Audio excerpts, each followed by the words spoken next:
hydrogen atom is excited through electromagnetic radiation such that it emits visible light during de-excitation.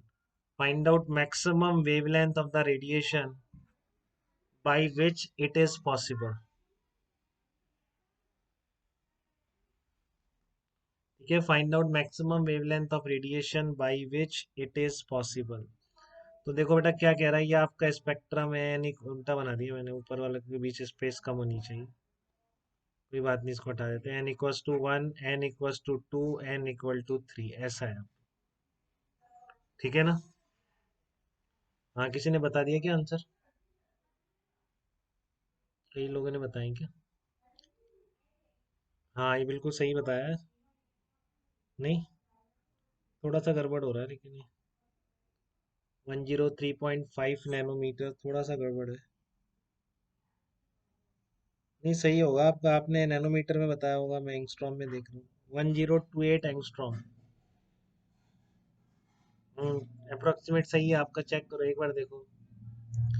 n=1 2 3 है। पहले ground state में बेटा hydrogen atom is excited through electromagnetic radiation, इसका मतलब initially ground state में मान रहे हैं हम। इट एमिट्स विजिबल लाइट, समझ रहे हैं आप मैं क्या कह रहा हूँ? उसको विजिबल लाइट एमिट करनी है, तो बामर सीरीज में होती है ना बेटा, तो एटलीस्ट उसको इतना ऊपर पहुंचा दो कि वापस लौटते वो n2 में कूदने के लायक हो जाए। समझ रहे हैं? आपको इलेक्ट्रॉन को एक्साइट करके एटलीस्ट ऐसी जगह पहुंचा दो कि वो n2 में कूदने के लायक हो जाए। तो बहुत सीधा सा जवाब नहीं मिल रहा क्या आपको इसमें?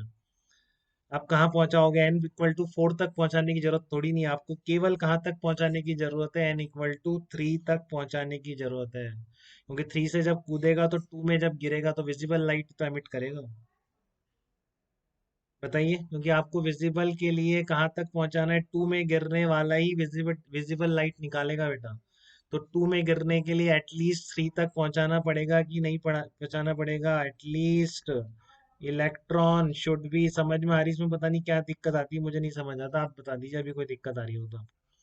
At least electron must be shifted, at least electron must be shifted to orbit n=3 तक, तो शिफ्ट कर दो उसको एटलीस्ट।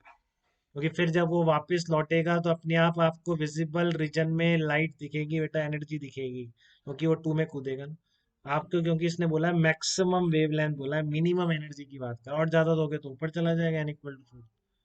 बट आपको मैक्सिमम वेवलेंथ मतलब SC/λ, लेमडा मैक्सिमम तो एनर्जी मिनिमम। ठीक है, तो minimum energy delta E minimum कितनी रिक्वायर्ड होगी बताओ, कि 1 से 3 तक पहुंचने में कितनी चाहिए? E3-1। बात आई क्या सबको समझ में? बोलो बेटा, दिक्कत है क्या कोई यहाँ तक? और ये मैंने आपको याद करा रखी है आप। हाँ बोलो।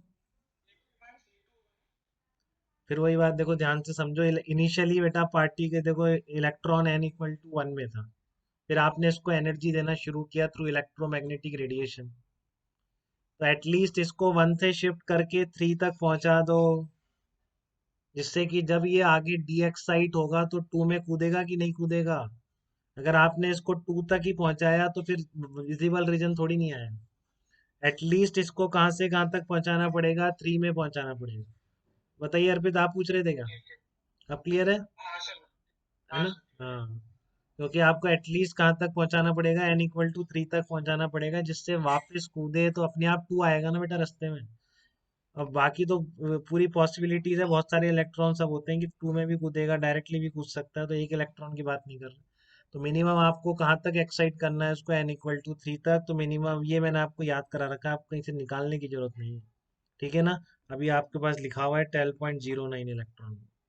कॉरेस्पॉन्डिंग क्या करोगे आप? SC/λ=12.09, तो आप इसको 1242 नैनोमीटर में डाल दोगे, अगर डाल दोगे SC की वैल्यू। तो ये सब रटी हुई होनी चाहिए बेटा, इलेक्ट्रॉन वोल्ट नैनोमीटर है।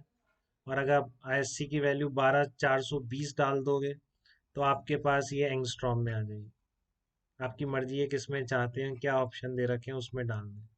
12 SC/12.09। ये आप आगे कैसे करेंगे ये आप देखिए, मैं इसमें कुछ नहीं कर सकता हूँ। 1028 एंगस्ट्रॉम। लेकिन इससे स्पीड अप होने का ये तरीका है। 12.09, 10.2, ये याद होने चाहिए, हमें देखते ही पता पड़ना चाहिए। E3-E1 कितना होता है? 12.09 इलेक्ट्रॉन वोल्ट, तो 1028 एंगस्ट्रॉम आ जाएगा।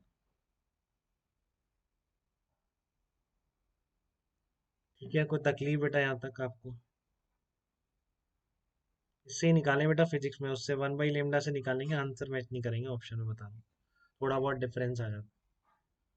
रिडबर्ग कांस्टेंट यूज करते हैं, अलग से लिख दे तो बात अलग है, नहीं तो आप इस तरह से फॉलो करेंगे। वी 1242 12420 कुछ भी लेके निकालो। ठीक है, इसके बाद अपन नेक्स्ट लेक्चर में कंटिन्यू करेंगे, इसके और एग्जांपल्स करेंगे अपन एटॉमिक स्ट्रक्चर के ऊपर। और फिर काफ़ी चीज़ें हैं इसमें, अभी लगेंगे दो